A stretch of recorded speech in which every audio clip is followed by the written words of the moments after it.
Welcome to the Commentary Magazine Daily Podcast. Today is Tuesday, September 10th, 2024. I'm John Podhoretz, the editor of Commentary Magazine. With me, as always, executive editor Abe Greenwald. Hi, Abe. Hi, John. Senior editor Seth Mandel. Hi, Seth. Hi, John. Washington commentary columnist Matthew Continetti. Hi, Matt. Hi, John. And media commentary columnist Christine Rosen. Hi, Christine. Hi, John. So as we are speaking right now, it is T-minus 12 hours for the debate between Kamala Harris and Donald Trump. I want to just cite a little detail I figured out last night that I hadn't even really thought about. When he goes on stage tonight, Trump will have already in his political career, which remember dates back 9 years, he will have participated in 11 primary debates in 2015 and 2016, 3 debates against Hillary Clinton in 2016, 2 debates against Joe Biden in 2020, and 1 debate against Biden in 2024. This will be his 18th national debate. No one in the history of politics has ever debated this number of times by a factor of at least 2. Obviously, senatorial candidates debate every 6 years. Maybe congressional candidates debate or they don't debate. Nonetheless, yeah, I mean, presidential level, you're absolutely right. I mean, there's no. First of all, no one has his only equivalent yes. is Nixon, who also had the Republican presidential nomination 3 times, but Nixon only did that debate with Kennedy. Only did that one debate. That's right. that he was like, I'm never doing that again. Yeah, I sweated a lot, and they said I lost because I sweated on TV. You're not going to have Nixon to kick around anymore on the debate stage, right? So, Carter. Yeah. Well, I mean, it's an interesting fact. It would be more interesting if Trump was the kind of person who could change from experience. But this is my question. Matt has been citing for months the fact that Trump, as polls show, is more popular than he has ever been. He is more popular than at any time in his insurgent bid for the Republican nomination, more popular than at any time during his entire presidency, more popular than he has been during the interregnum period between his candidacies, and more popular than he has been during the run-up to this week, to today. He has never been this popular, right? All polls show him around 47, 48, 49, 50%, which he has never reached before. So we look at him and we say he's a flawed candidate, he's unpopular, he needs to do better, all of that. But what if there has been a cumulative Trump effect that was kind of capped by the June debate, in which I think a lot of us thought he did not do well, it's just that Biden did catastrophically. Maybe we underestimate Trump's debate effectiveness, or the cumulative effect of his presence on the national stage, as punctuated at moments over the course of this time by these moments when 40 or 50 million people are going to watch him dance. And don't immediately say, oh my God, we can't have this lunatic as president anymore. I don't know. I'm just throwing this out as a discussion point. Well, his favorable numbers are higher than they've ever been. And he's doing better in the horse race than he has in his 2 prior presidential campaigns. So the Real Clear Politics average today, September 10th, has Harris up by 1 point nationally. 1 point. In 2020, Biden was up by 8 points. And in 2016, Clinton was up by 3 points. So Biden wins in 2020. By Clinton 4. Loses in 2016 while being up by 3. Yeah, and Harris is behind both of them right now. So Trump is also performing better as a candidate in 2024 than he has at any time. And why? I guess the question is why. That's the question you're asking. Part of it has to do, I think, with the fact that Americans have just grown used to him. Even in discussions with representatives of, European NGOs or media in recent months, the Europeans, I mean, they're not looking forward to a Trump presidency, but they all say, well, we've lived through it before. We'll know we will be able to deal with it. He's a known quantity. And then I think the other reason that he's performing better than he has in the past is the country's different. It's a different situation. The issues, the economy, the border, Afghanistan, they're primed to make people say, the conditions were better under Donald Trump, even though he has this very erratic and strange personality. Even, the actual situation of the country was better. And then you look at the candidates, and Biden was a mess, and Harris, it now seems, has not really kind of closed the deal with the electorate on being a force for change. The weirdest thing, Christine, go ahead. I'll go. I was just going to add the other weird thing about tonight, and I think it might unnerve each of them in somewhat different ways, given their personalities. They each have an idea in their head about their opponent on the stage, and they've never met in person. And I do wonder how that is going to affect their performance tonight. I mean, he's obviously projected a Kamala Harris, avatar to his voters, and she's done the same with Trump, but they've never met in person. I still find that bizarre. I mean, it's even in political life where they're kept apart. So I will be curious to see remember, he's always saying, I think it's hilarious. He's like, she's a very attractive woman. She's never complimented him, but I do wonder if there is anything to be said for the fact that this is the first time they'll meet face to face. It's really funny you mentioned that, because you put me in mind of the 36-day period between the Florida election and the final declaring that George W. Bush was going to be president. Because during that time, you remember, so Saturday Night Live was very active, and they did a sketch, which was a soap opera. It was like supposed to be a scene out of a soap opera, and they were all sort of on the set together, and Daryl Hammond, I guess, was Gore. And do you remember Katherine Harris, the Secretary of State of Florida? Yeah.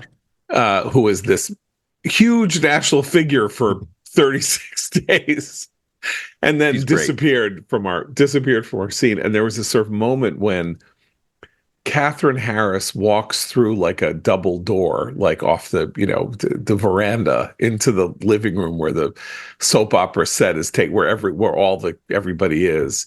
She walks in, and I don't remember who was playing her, maybe Kristen Wiig, or if Kristen Wiig was on the show then. And she says, "Hello, Al." And he says, "Hello, Catherine." And the whole idea was they'd clearly had sex before. And that we do have this sense in politics, right? Although, of course, there would have been actually no reason for Al Gore and Katherine Harris ever to have met. She was a Republican politician in Florida, local politician. He was the vice president of the United States. But what was funny about it was just this idea of, all these people, they all know each other, right? And the whole thing is, Hillary was at Trump's wedding. Trump was at Hillary's wedding. This one went to this. They were at Davos together. And now we have this moment in which these two leading American public figures have never been in the same room together ever. It is.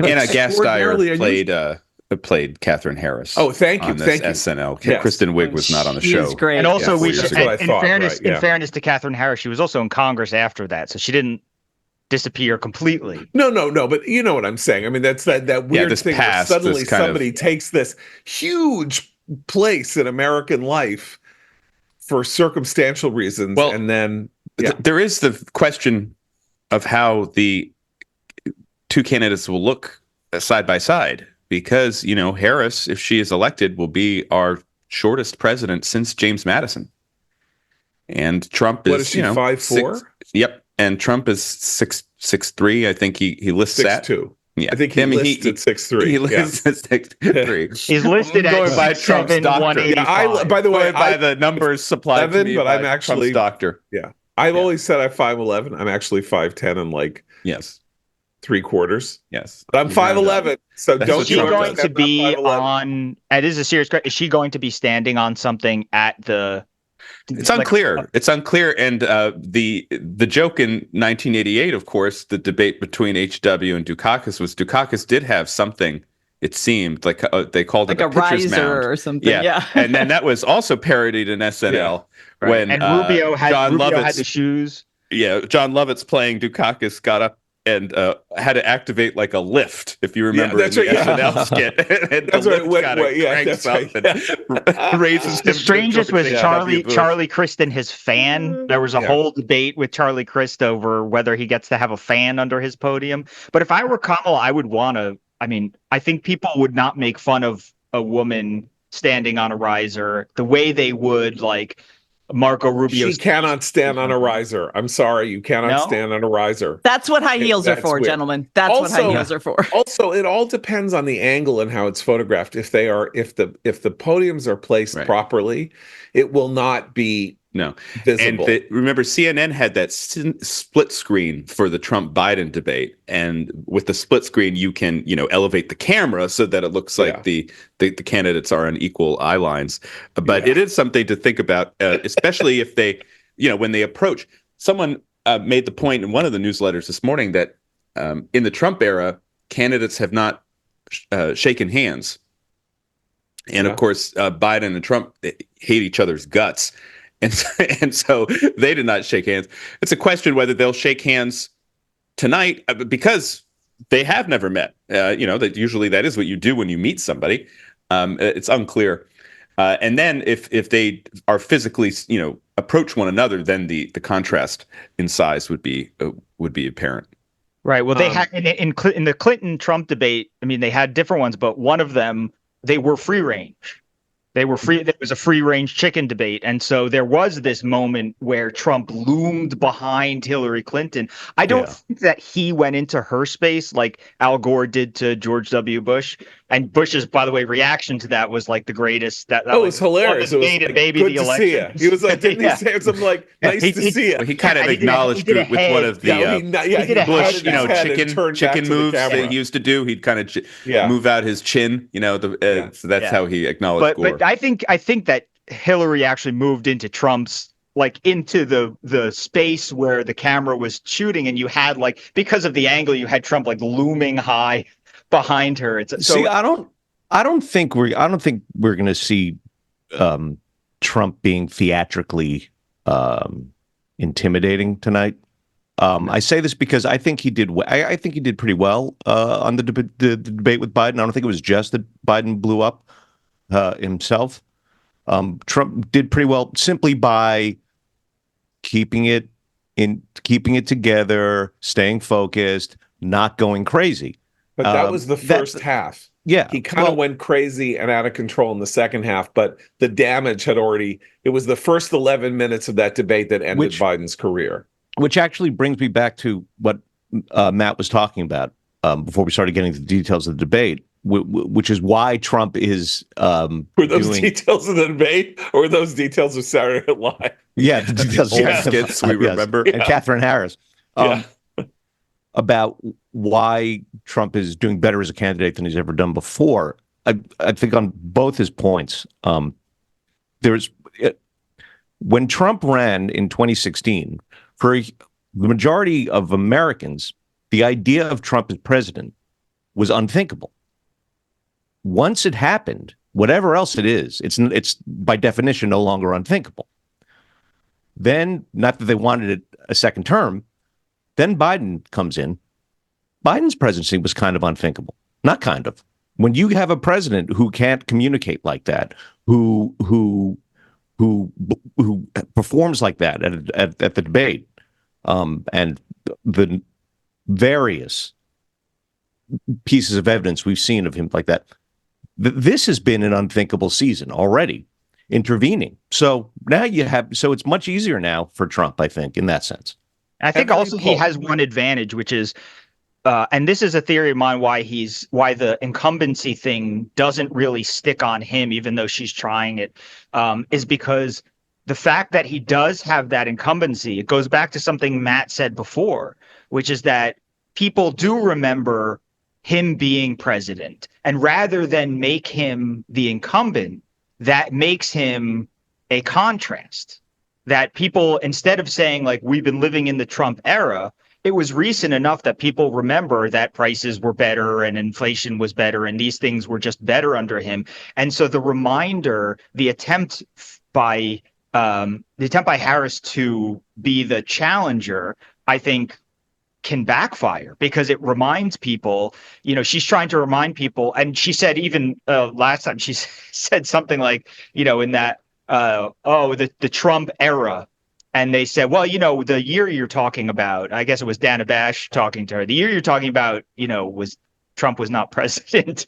Then, well, I'm talking about the whole era. The decade, right. The decade. Yeah. It's like, but I think that that's a mistake because I think that just reminds people that it wasn't that long ago that they were not that concerned about the economy. And yeah, Democrats have been in charge for most of that decade. They've had at least one of the elected branches of government throughout that period, except for the first 2 years of Trump's presidency.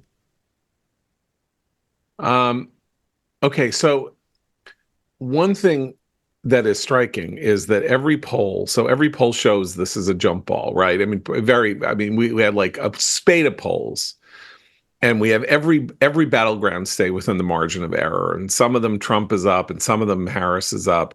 Harris is clearly doing better in North Carolina than anticipated, and if Trump doesn't somehow close the deal or seal the deal somehow, that's the state that could be this kind of X factor, though not enough of an X factor to outweigh Pennsylvania, but still, that's an interesting thing. But mostly, it's a crazy jump ball, and all of the polls are showing exactly the same thing, which is that Trump has advantages on the three most important issues, and Harris has an advantage on abortion.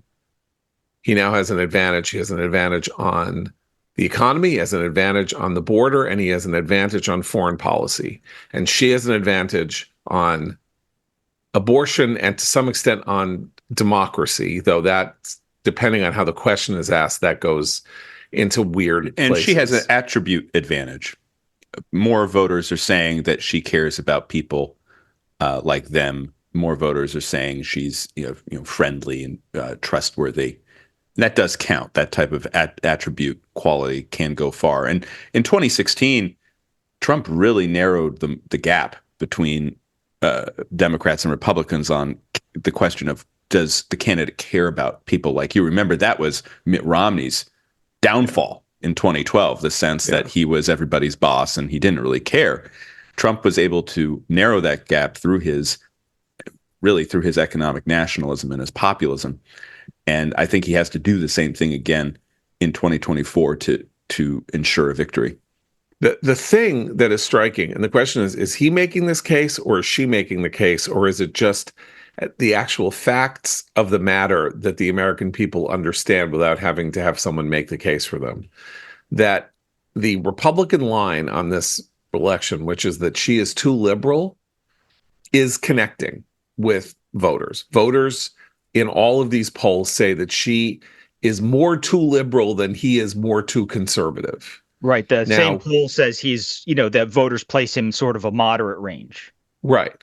Which is, by the way, accurate about him. In fact, notwithstanding the Project 2025 stuff, it is accurate about him as a governing figure in terms of what it is that he wants to do and how he has governed and where he wants to be on the most controversial issues. You may call the border a controversial issue. I don't think it is a controversial issue anymore. It is now a Republican issue, and he is there on it. It's controversial with the media and stuff like that. But on the economy, on taxes, on regulation, and on foreign policy, even though I don't like a lot of his foreign policy, his positions are, closer to the center. But crucially, abortion. Well, abortion right, is a but what's interesting is that everyone's been saying he needs to make it clear to America that she's too liberal, and they think she's too liberal. I mean, it may be the other qualities that aren't the liberal, including cares about you or isn't Trump or whatever, can add up to neutralize that fact. But I think it is helpful to the Trump campaign's effort to deal with their own candidates' idiosyncrasies to say, look at all this data that say, all these data say the public thinks she's too liberal. Go at that. Don't talk about how she's not really black. Don't talk about how she's not this. You're there. You got it. It's in your hands. You don't even have to say she's a communist. Yeah, I think they he already dropped think she's too liberal. Is she really black line? I know, but I'm just using saying it that one time to the National Association of Black Journalists. I agree. I'm just saying that I think that, there are these two campaigns going on, right? There's the campaign, which is how do you run a conventional campaign in this weird circumstance where you have a liberal Democrat who's pretending not to be a liberal and a kind of moderate, unprincipled, unideological Republican pretending to be kind of an ideological Republican. And the game plan is pretty obvious.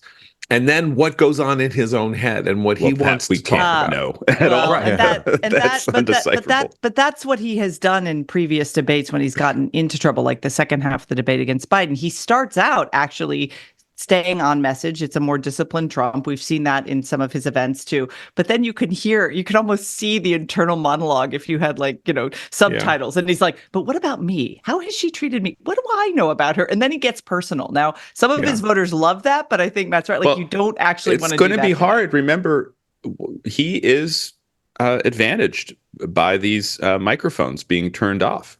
He's advantaged by the fact that he thinks it's at a disadvantage that there's no live audience, but I actually think it helps Total him. advantage. Yeah, absolutely. Because no distraction for him. It forces him to focus on what Harris is saying, what the opponent is saying.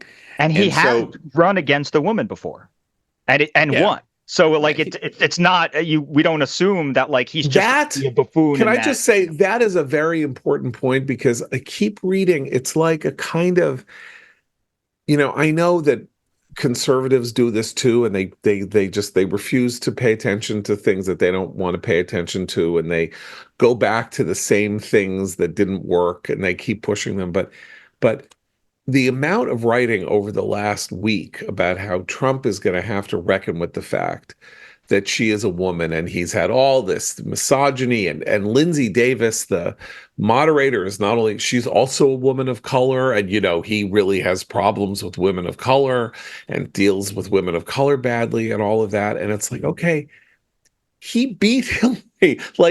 What are you talking about? One of the things about him that is different is, you call it misogyny. He doesn't, and I'm not saying he's not a misogynist. Don't get me wrong. I'm not. It's more like he does not care whether his opponent is a woman or is Marco Rubio or is Ted Cruz or is Jeb Bush. He wants to destroy them, throw them off their game, call them stupid, say their father killed Kennedy, whatever, and there is a kind of egalitarianism in this, in that he isn't reckoning with how do I talk in the right way about her being a woman. And we were all put in this position in relation to Hillary, because in 2000, when she ran for Senate in New York State, and there was this debate with Rick Lazio, in one of these moments where free-range chickening was going on, walked over to her podium with a piece of paper and demanded that she sign some pledge. I don't even remember what the pledge was. And then there was this moment of he's invading her space. It's very, very aggressive. No one in the history of America ever called Rick Lazio a wildly aggressive, predator against women. And yet somehow this became Hillary's great advantage in this debate, that her space had been violated by this very aggressive man. And this line became so almost kind of, I was going to say mythological, that when Trump basically was like, I don't care what the hell you are. You're a crook. You should go to jail, nasty woman. Screw you. It's like there's a kind of, I'm not saying it's refreshing, but it's like, he's not letting her gender control the way that he's going to handle her for good or ill, and it could be ill. Well, for a lot of people, it is refreshing. I mean, I think that is that. And that maybe is it's also bad that part of it's the appeal. refreshing. I think I'm not it's saying because he's outside the system. The whole Trump MO is he is the new player sent to disrupt a fundamentally corrupt political system. And I want to reference some comments that were highlighted by Ben Smith this morning by former President George W. Bush in an interview that appears in David Rubenstein's new book, where President Bush is talking about the sources of populism. Yeah, so Rubenstein interviews a whole bunch of politicians. Yeah, he has a series of books that are collections of interviews, right? He's the new Studs Terkel. Except he doesn't really do the working class. He's the billionaire Studs. He does Terkel, higher income individual interviews.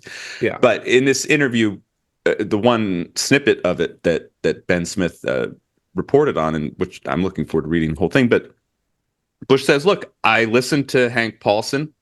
I listened to Ben Bernanke. They said I had to bail out the banking system or else we would have a global depression. And so I took taxpayer money and gave it to not only to the rich people who run the banks, but also to the people who were responsible for the meltdown, other than government. Of course, government had a huge role in it. But it makes sense, W says, that people would be outraged at this. And that was in 2008. And he says in the interview, in the paragraph, he says, there were some other factors as well. Now, I think one of the major ones that he did not mention is migration and immigration. But this is what caused Trump to come out of kind of the Tea Party movement, was the sense that political elites have been cheating America, cheating the taxpayer. They're distant from the people who have to pay taxes and the people who serve in our wars. And Trump is the instrument of retribution, as he used to be saying. And so when it was Hillary, he could say, well, I donated to you, Hillary. You were at my wedding. I know you. You're part of the corrupt system. When it was Biden, it was this, it's this kind of mess of kind of psychological factors. They're two men of similar ages, and they're both kind of jocks.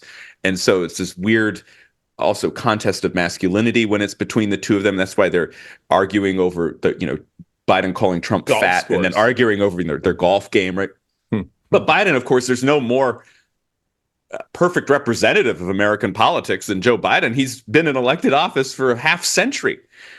And now Harris is an interesting challenge because she is also a creature of politics, and she's done this strategy where she's actually making herself vulnerable to Trump to portray her as nothing but a politician, nothing but someone who is just out to win. On the one hand, he'll be attacking her as being Comrade Kamala, far left communist, whose policies are going to destroy America. But if she does make the pivot, which Democrats are now urging her to do, if she does say, I'm miscentrist now, everything I did and said before, I'm abandoning, even though my values are the same, Trump can then say, okay, well, then you have no core. You're just another politician. So if he plays it right, he could come out of this debate with a larger advantage than he has going in. But Trump has disappointed me before, so I'm not betting any money on this. Well, and not to be sexist, but this is true in politics. Female politicians actually have to connect on the authenticity thing, and that's actually where she's weakest. He connects on authenticity. You might not like who he authentically is when he opens his mouth, but she is an unknown quantity on the authenticity score. And I think even if you look at Democratic women who wanted to drink the Kool-Aid and love her, like there's still some ambivalence there. She presents in a very inauthentic way. Authenticity is a huge problem for Democratic candidates in our time. I mean, I think if you look at every single Democratic failed candidate, even ones who came very close and all of that, the central core problem of their candidacy, aside from maybe being too liberal, which I still think is always present, Gore, Kerry, Clinton,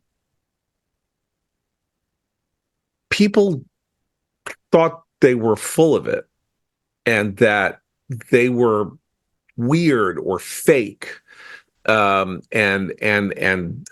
discomfortingly so, and couldn't get a beat on them. Dukakis also. Dukakis like getting in the tank to show that he was somebody who knew something about the military, something like that. Republicans have a different problem. They always had a problem of could they be likable because Republican ideology seemed so Darwinian to so many people, or winners and losers, or they weren't compassionate, and all of that. And part of the challenge for them was always to make themselves seem like they were actual real people with families they loved and friends who cared about them and that they helped people and all of that. And to them, they often succeeded in achieving that when you weren't sure they were going to. Certainly in 1999, I don't think people expected that Bush was going to start coming across as a sort of likable guy you'd want to have a beer with. He was uncomfortable. He was awkward. He was not present in the right way. And then he kind of grew into the part. And she really doesn't seem like a real person. I mean, she doesn't seem like a fake person. She goes to the spice store, John. She hugs random people. Yes, the hugging. She went for a walk with her husband over the weekend. Who would you, instead of who would you want to have a beer with? Who would you want to have a bag of Doritos with? Well, I mean, the Doritos thing is a very it's funny. There's a great detail on the show that I praised yesterday, The Perfect Couple. There's a whole conversation at a really awkward dinner party about who likes which Doritos. That I really enjoyed that. So that sort of comes up. It just popped into my head because I am, as you know, senile.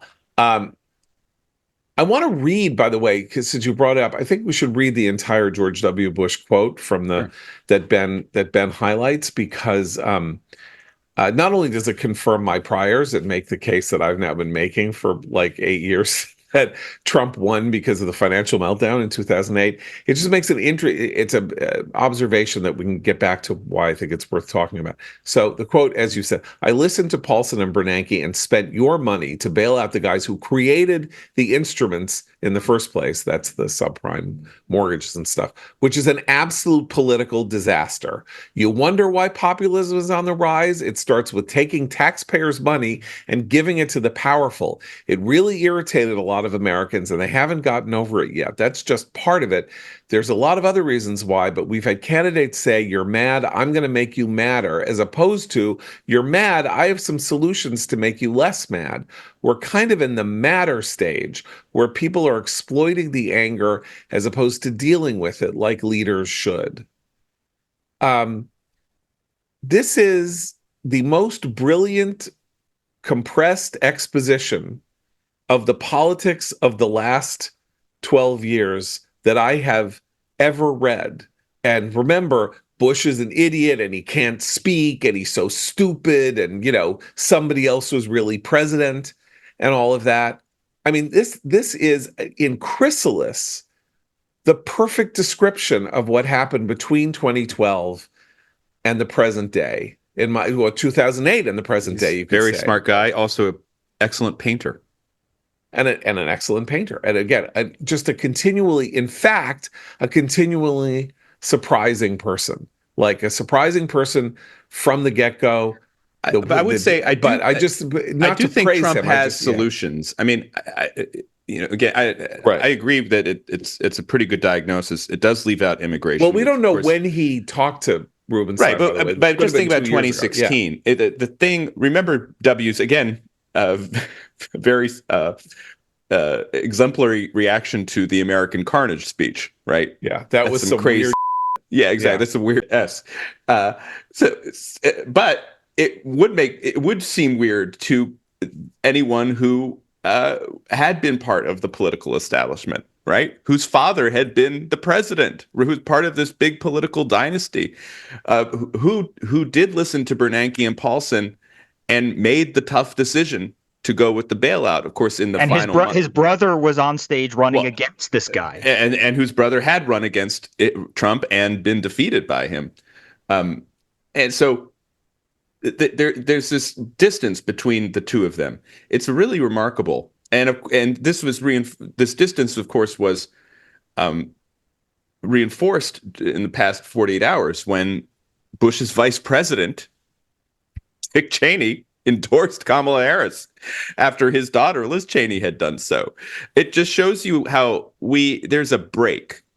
Something broke, to paraphrase Alana Newhouse. And I think Bush has it right to say that the break happened in 2008, and the consequences of '08 took a while to emerge in the forms that we now can identify. I mean, the Tea Party was the first thing that showed up, and clearly something was going on there. And Obama then mishandled it, in my view. Yeah. But now we're in Trump world, and the Democrats are continuing to hew, I think, to a prior understanding of politics. It worked out for Biden, but it remains to be seen whether it will work out for Kamala. I mean, what's interesting about this question of Biden in 2020 and what the public will want in aggregate in 2024. Did Biden win because he promised a return to normalcy? Maybe that was it. Maybe it's just Trump is too crazy and I'll be normal. It could also just be like Trump was president during COVID. COVID was a nightmare. And he lost because he was president during COVID. I mean, did he lose because of his response to COVID? Sure. I mean, and the response to COVID was imprecise and all over the map and all of that, but probably anybody's would have been. And that's what there's no way of really interpreting this correctly. And of course, Biden interpreted it wildly incorrectly when he decided that he won this election and that it was a mandate to create the New Deal. Which, again, is a missing element. Of course, if Kamala loses, if the public's opinion is that she is too liberal, it will be because she was vice president for Biden when he yanked the country with Nancy Pelosi's help and Joe Manchin's help to the unexpectedly to the left when there was no mandate to do that. That's not what he ran on, and it's not what he promised, and it's not where he was in the Democratic primaries. And we find ourselves, I think, in this interesting position where there have been all sorts of theories about why Trump lost in 2020, why Biden won, what's going on now. And one thing that would make it normal is if this were basically a choice election between ideologies. Is Kamala's statism preferable to Trump's less statism, let's say? Because it's not exactly that he's not statist. I mean, he wants to use tariffs as statism at its most fundamental. It's like statism before there was like a domestic regulatory economy. Tariffs were statist economics writ large. So it's not like he's some libertarian or, small government person. But that would suggest that we were moving toward a restoration. If, however, it isn't that election, and I don't know how we know what an election is really, but if it becomes a different kind of election, then we're still going to be in this period where anything goes, and anybody attacks anybody on anything, in a weird way, it's almost like a battle between the husks of each political party election, right? The Democratic Party has moved far to the left, something no one likes to talk about, but is quite true. And the Republican Party has, for some years, been in turmoil between its populist and sort of old school conservative Republican, country club Republican wing, if you were, particularly on matters of foreign policy and economics. So I see it as that it is kind of the devastated husk of each political party rather than ideology. And there are many points at which the ideology of the Democrats would be unrecognizable to Joe Biden at the beginning of his career, in the same way that I think some of the things that Trump promotes would be unrecognizable to Ronald Reagan. Right. I mean, if you go back, you call this country club republicanism, which is an interesting. That's now a bad phrase, right? But that is not what in the old days, that was not what country club republicanism referred to. That country club republicanism was liberal republicanism. Right. That was, and its issue, to the extent that it had a binding issue, was the deficit. Exactly. was excessive government spending, and the fact that we didn't balance our budget. We are every household has to have a checkbook and balance, and the federal government can do whatever it wants. And we need a green eye shade and David Stockman, and everybody should live within their means, and da da da da da, and all of that. And don't make too much trouble, and don't be too right wing with all this social issues things. Like, nobody cares. It makes everybody uncomfortable at the buffet table at the country club, and all of that. And that presence in American life is now completely gone. Like, it's like the dictaphone. Republican like nominee happens to own several country clubs. Yes. Yeah. So in a way, country club trajectory. Republicanism has never Fair been enough. bigger. Yeah. Yes. Also, he's Fair not too comfortable with the whole abortion issue these days. Well, true. Okay, so He owns. I think he owns country clubs. history. Club is History repeating itself. He makes people at country clubs uncomfortable. He's the guy who makes people uncomfortable. It's and one of going to buy his if own. we have had neoconservatism, now we have Sohrab Ahmari and people railing against neoliberalism. Maybe Trump is neo-country club republicanism. It's just the different country club Republicans. It's a country club republicanism. Trump doesn't like abortion, but they don't care about deficits, and they like tariffs. Yeah, I mean it's all over the place because he's a populist, right? You can see antecedents in Andrew Jackson, even in Theodore Roosevelt. His economic nationalism, this is a deep cut, but so much of how Trump talks about the economy, especially trade and international economics, is straight out of Nixon's Treasury Secretary, John Connally, who the former governor of Texas, a Democrat who Nixon loved. Nixon adored him. Nixon thought he should be the heir in 76, and was boosting Connally when Connally eventually ran for the Republican nomination, I think in 80, and went nowhere. So, and Nixon loved Connally because Connally was a fighter, and that's what Trump is. So he's got that going on. But then when he talks about taxes, he sounds kind of like a supply sider a lot of times, right? So Trump is this bizarre kind of, figurative painting that's like going off in every direction, and the eyes are looking in different angles and such, and it all comes together somehow because of this remarkable connection he has with the supporters. Well, but that's also why he has people. He has supporters for different reasons, right? Because he's all over the map. Obviously, he tends to get associated most with that's just the sheer populists part. Right. That's but you're right. He has all these elements, and that is a positive for him in terms of electorally. 2 points about the changes in American life in my lifetime. You mentioned John Connally. John Connally became notorious in 1980 for this fact, which is that he had raised the astonishing sum, never before spent in American politics in a primary, of $11 million before he dropped out. $11 million. Like, people's hair stood up on end. He was also not a friend of the Jewish people. You got to do the Dr. Evil thing with the piggy right. at the He raised $11 million. $11 million, and he got one delegate. So it was like John Connally spent $11 million and got one delegate. And then 20 years later, 40 years later, Michael Bloomberg spends $1 billion and gets 5 delegates. So he got $200 million a delegate.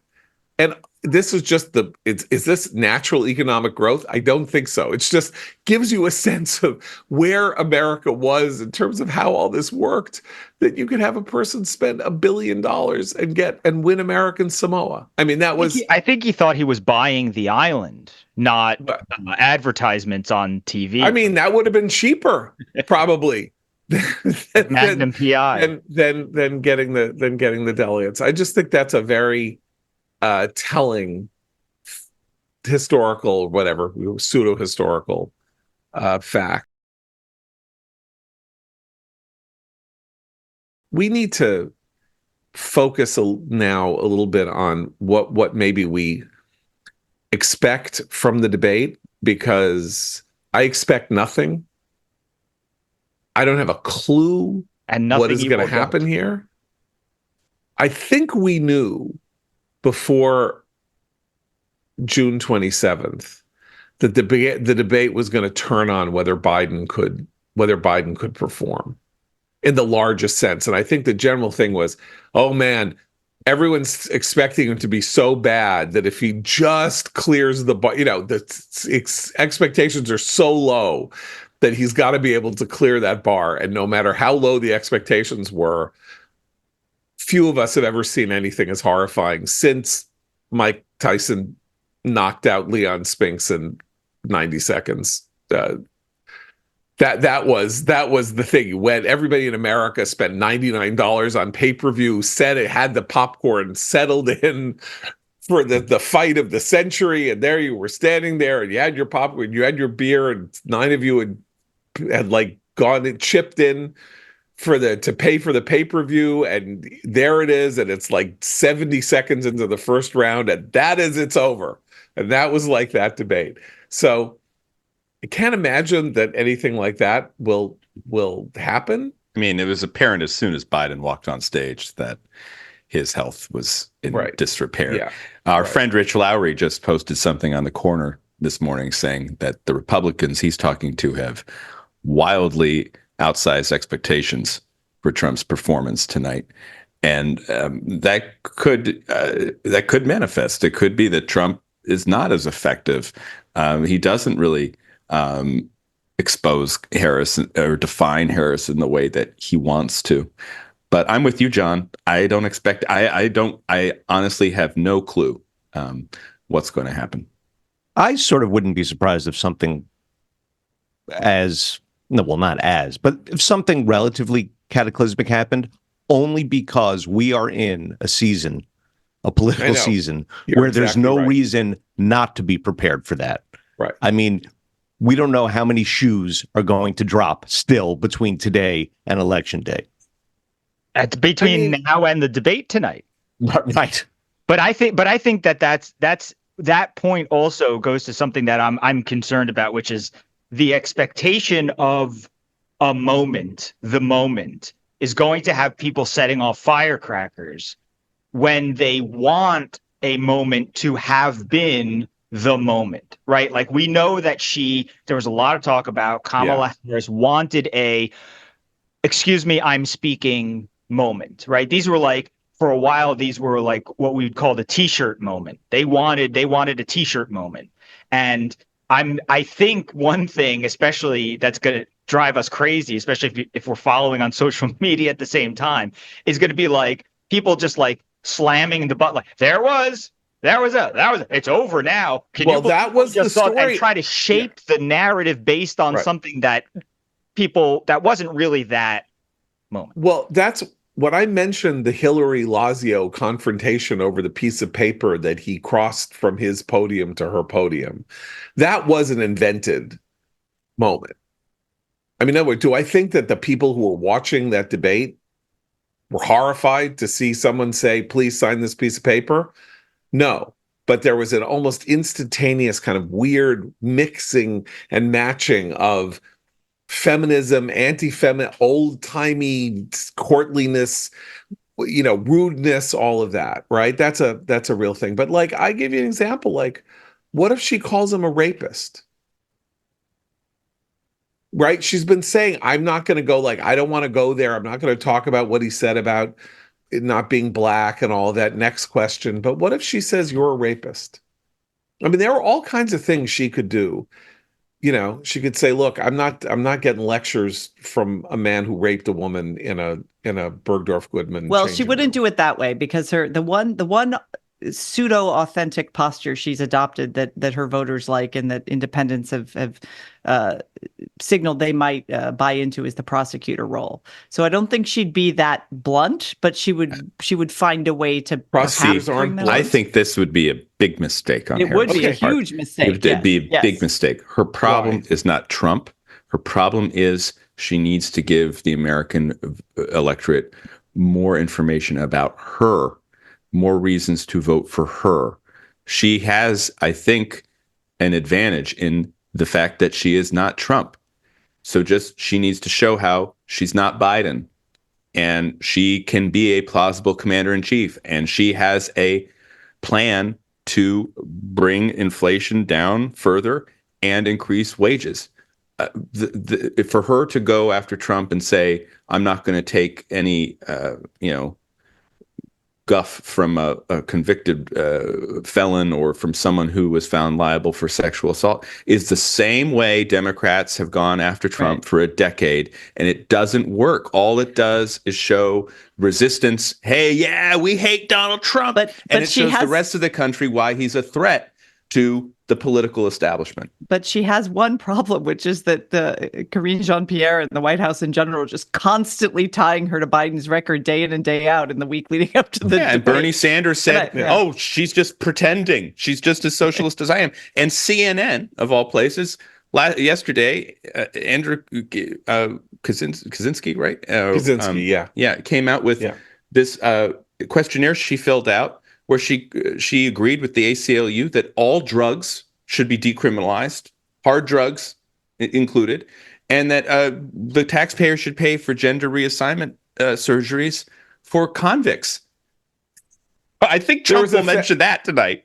There was a great moment on CNN last night on Aaron Burnett's Out Front when confronted with this thing that Andrew Kaczynski had pulled up, said, she said that really about gender reassignment surgery for illegal? That's a bridge too far. It was. Yeah, no, it was kind of it was pretty striking. But the problem with your theory, Matt, is that it presumes that she has answers to those questions. It's like the great screwing that happened to viewers of a television show that was just going gangbusters. That was the remake of Battlestar Galactica, which the first couple of seasons were about the best thing that had ever been on television. And the opening sequence said, the Cylons are coming, and they've done this, and they're destroying this, and they're doing this, and they have a plan. And then 5 seasons later, we never found out what the plan was. There was no plan. The people on the show, the writers and everything, could not come up with their plan. Right? So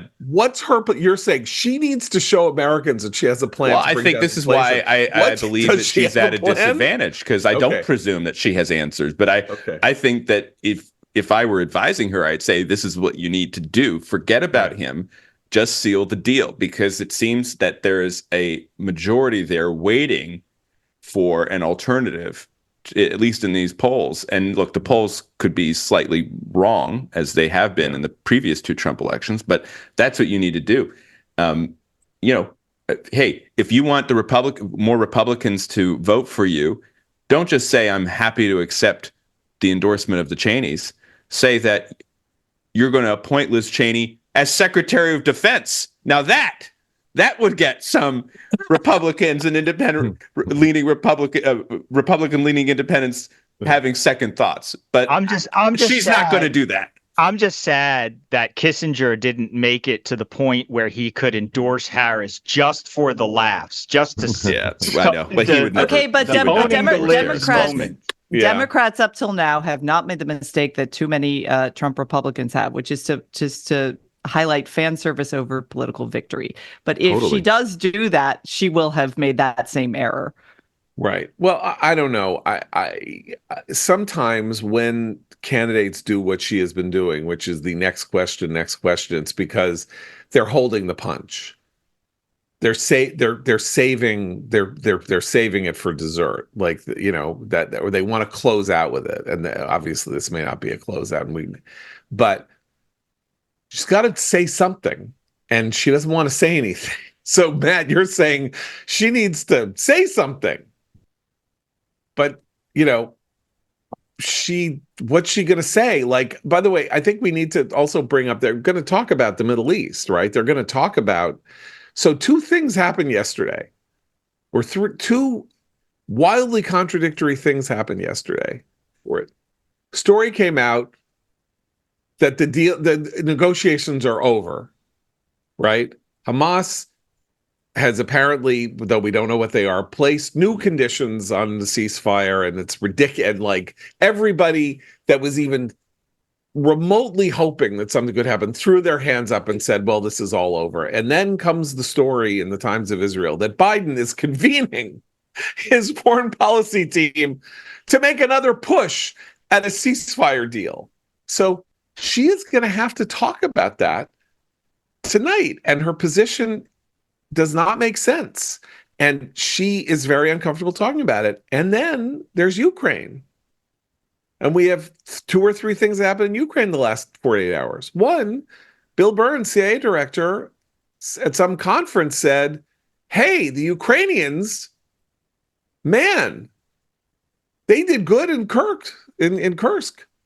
I didn't expect it. And you know what else? I thought it was possible that Putin was going to use tactical nuclear weapons in 2022. And I was one of those voices that said, we better be really careful here because he's a crazy person. He could do, and you know what? I don't believe it anymore. I think he's just full of hot air. And then we hear Blinken, Secretary of State, says, the Iranians have just provided the Russians with ballistic missiles, and we expect them to be used against Ukraine in the next couple of weeks. I'm just going to presume that David Muir and Lindsay Davis are going to ask, what are you going to do if the Russians fire Iranian ballistic missiles at Ukraine? I'm sorry to laugh, but I just mean the Secretary of State just said, Russians are going to shoot ballistic missiles made by Iran at Ukraine in the next couple of weeks. Your point is they're not going to ask, hey, how did you feel when you saw the photo of your niece looking up at you at the podium, and spend the last 5 minutes of the interview, the only interview she's given to a major media outlet for broadcast television, on that question. You would think that in what is likely to be the only time we see these two candidates debate, that the questions have some seriousness. And Harris, I'm curious what she would say to that question, John. I'm absolutely. I think it's vitally necessary that she answer those questions. We know what Trump would say he won't, right? Because Trump will say the war is awful. The war would never have happened. Right, it would never happen. And I'm going to end it. That's his message. And Trump might say, I want Israel. If I'm in office, there's no Iranian ballistic missiles getting shot at Ukraine. That's Trump says. And Trump will say, we need to let Israel win this war. And it needs to happen fast. Right, although how he says it could be a convoluted mess of bad and this, I mean, he can answer whatever, but his position is the United States should allow Israel to win the war against Hamas and stop interfering. So he'll have I don't know what he says about Ukraine, and that's of course very bad, could be very bad news. But I mean, Kamala can just say some iteration of, I will continue to, as the Biden Harris administration has done, to support our ally Ukraine against Russia, and I will stand firm, on my position that Iran cannot be a global menace. And he loves Putin, right?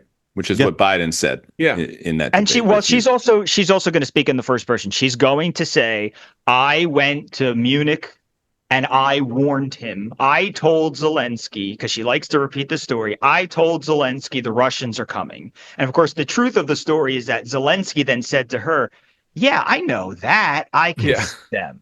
Yeah, I see them. What are you going to do? Yeah. Look, they're over there. What are you going to do? That's what Zelensky said to her, but she's going to say, I was in the room. That's what she's going to say. I've been here.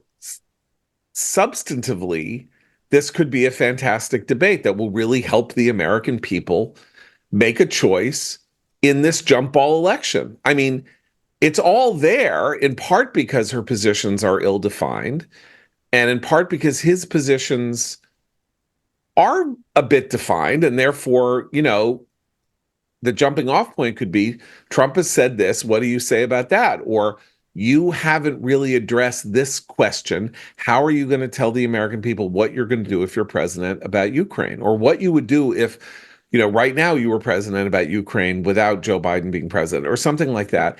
It could be really helpful.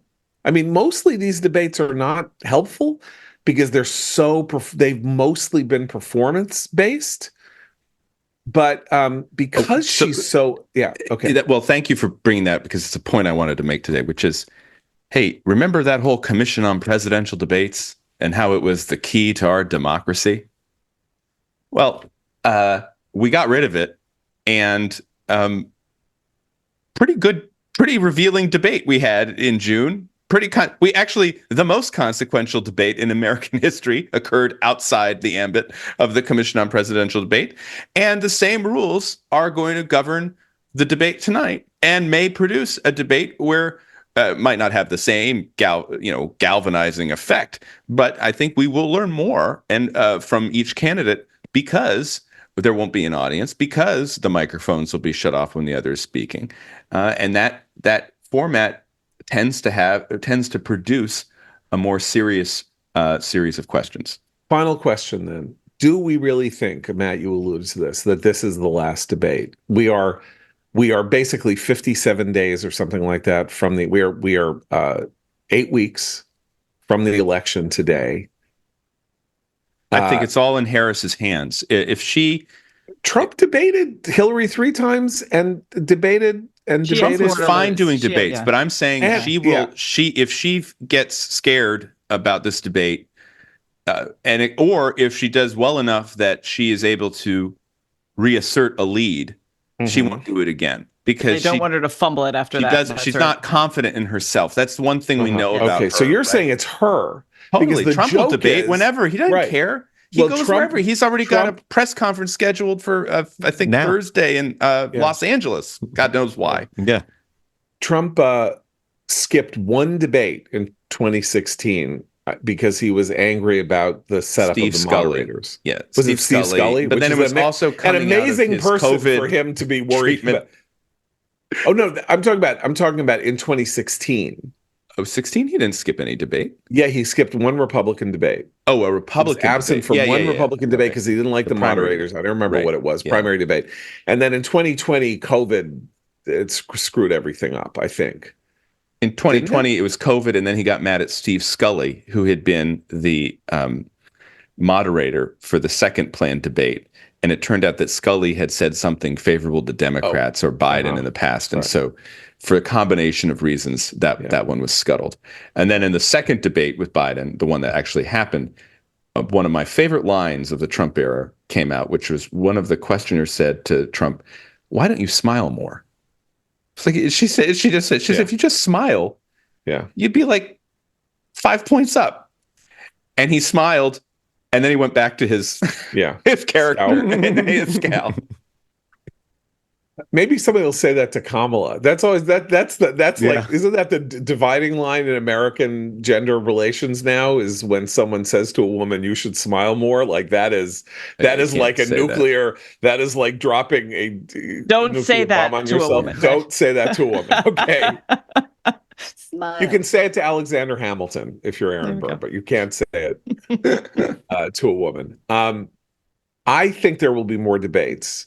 Because I think in the end, we're probably going to be back to a 1-point race, and they will both think that it's in their interest to try and find some advantage in a giant national audience, because neither of them is going to get a giant national audience again, right? I mean, they'll be lucky to get 2 or 3 million people to watch anything here on in. I don't agree. Building on Matt's point that it's in Kamala's hands, I think therefore there won't be another debate. I think she will try to escape back to Joyville, but after this, she waited. If it there is no authenticity in Joyville, though. If it doesn't go well, I don't know. If it doesn't go well for her, I might even argue that she has to do another debate, because will have to erase the memory of a bad first debate. Yeah, we'll see. Yeah, I mean, it was so hard for them obviously, to agree to this one, right? Yeah. I mean, this one was the pre-planned debate, and Harris wanted to change the rules. Yeah, right up to this week. So yeah. All right, Matt. I think you have a commentary recommends. I do, John.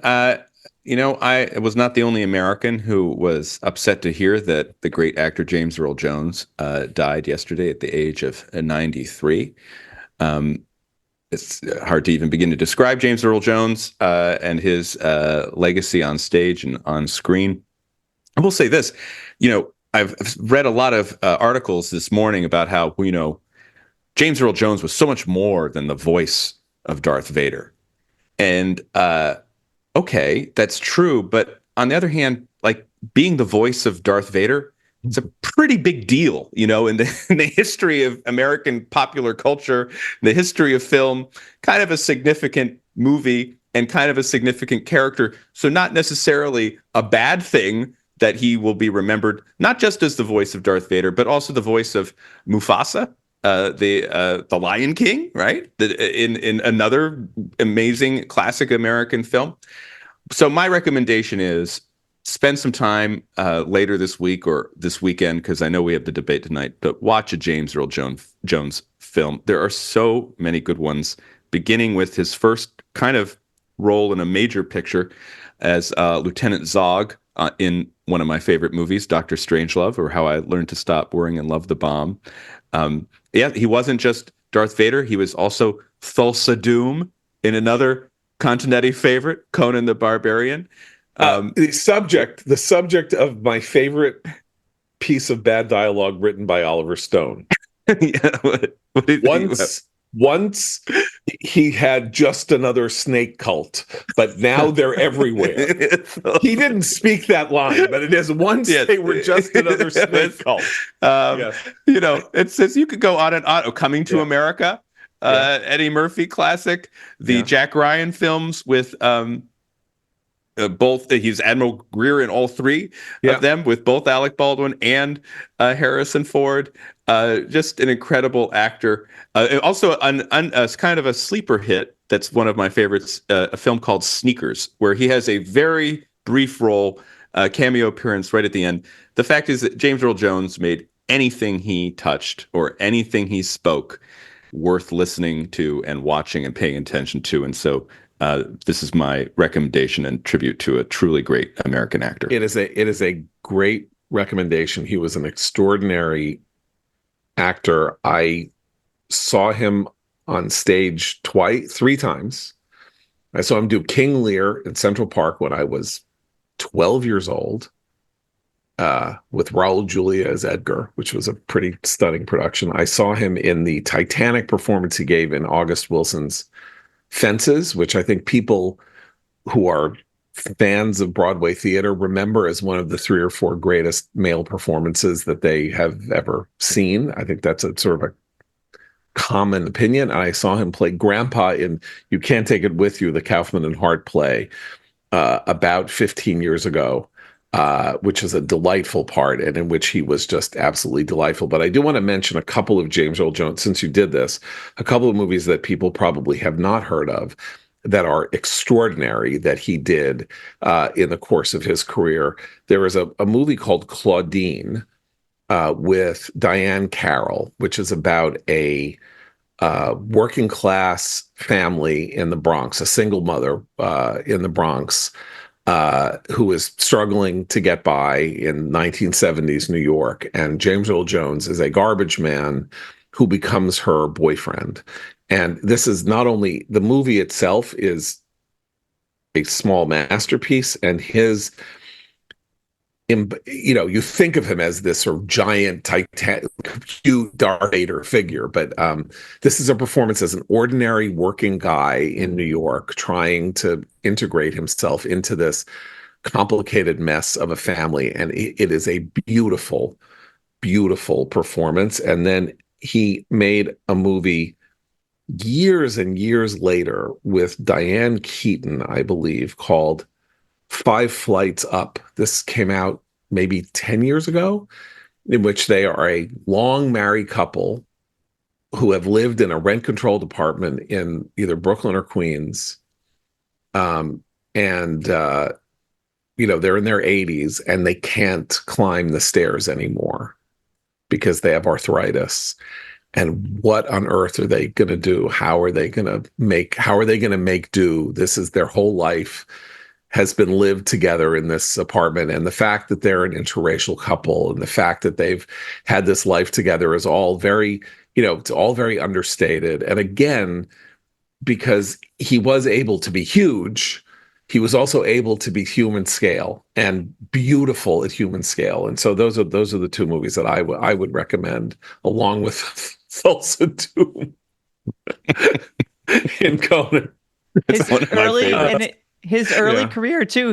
There was a wonderful, beautiful write-up in the New York Times of his early performance as Othello in one of the Shakespeare productions. I think it was a Shakespeare, kind of a New York Shakespeare theater production when he was still a very young actor. So served in the army. Was he Field of Dreams? Was he the voice in Field of Dreams? And he played J.D. Salinger in Field of Dreams. Literally, he's in The Sandlot, which is a children's classic, much beloved in the Continuity household. He was truly great American and lived a very full life. 93 years old. Yeah.